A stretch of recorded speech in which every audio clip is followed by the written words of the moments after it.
bóng điểm cho Quảng Trung 3-6. Và thực hiện cái dấu là Liêm Tài Hải cho bóng bỏ này.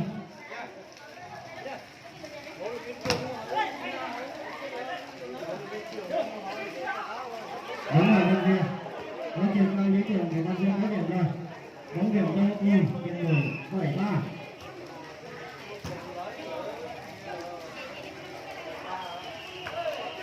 Và một quả bóng tốt, bóng điểm gửi cho Quảng Trung 4-7.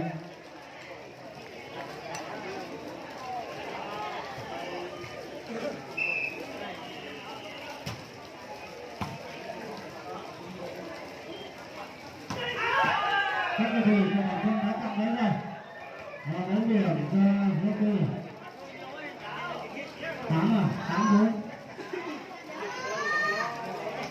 8-4.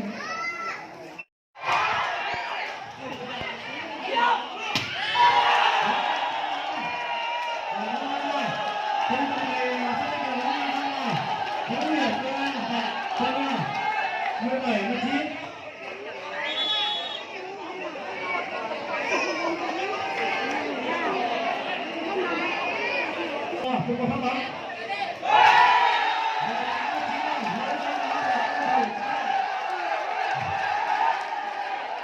Cố lên. Khoảng cách của đội quân 18-19 rồi.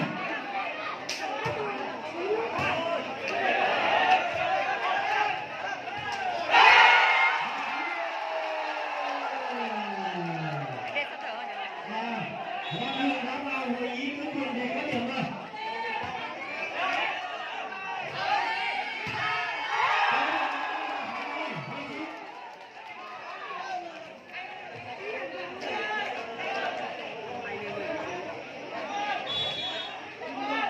Các cầu thủ đang lên nào. Và một lần nữa. Bắn lên.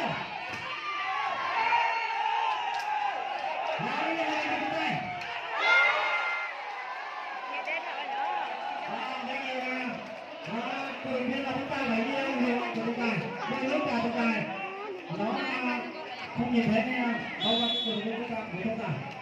Hai đứa đi.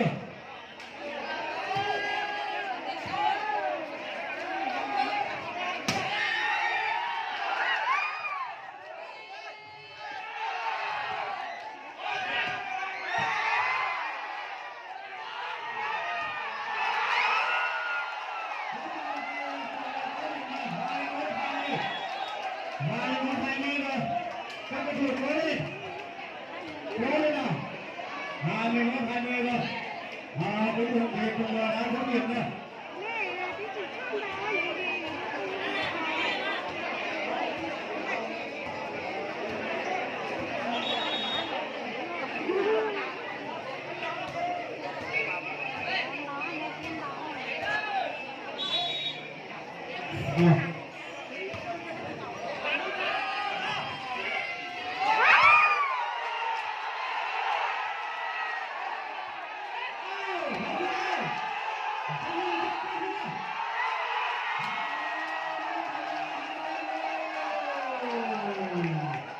Cuối cùng thì cùng đã có điểm lên khoảng cách 2 điểm rồi.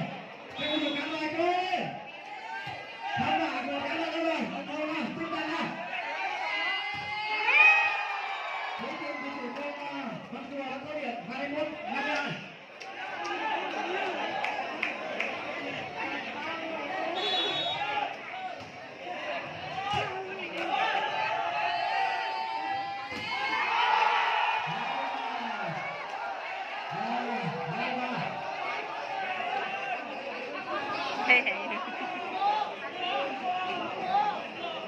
Và mọi người này sẽ bị kích cuối cùng 23-21 cho Quân rồi.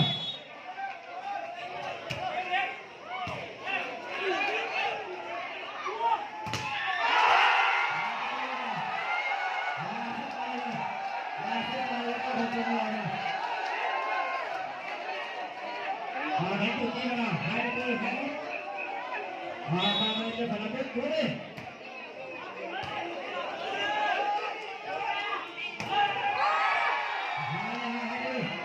Cuối cùng thì Văn Chùa có điểm 22-24.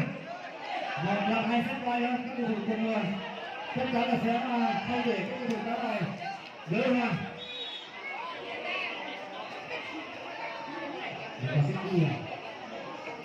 Sau trận đấu này sẽ là trận hấp thu do bản cân bằng cái hai.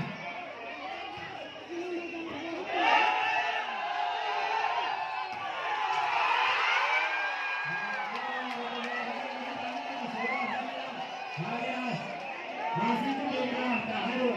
Cuối cùng thì các cầu thủ của cùng sẽ vào chờ kết quả của bản cân và hấp thu vào trận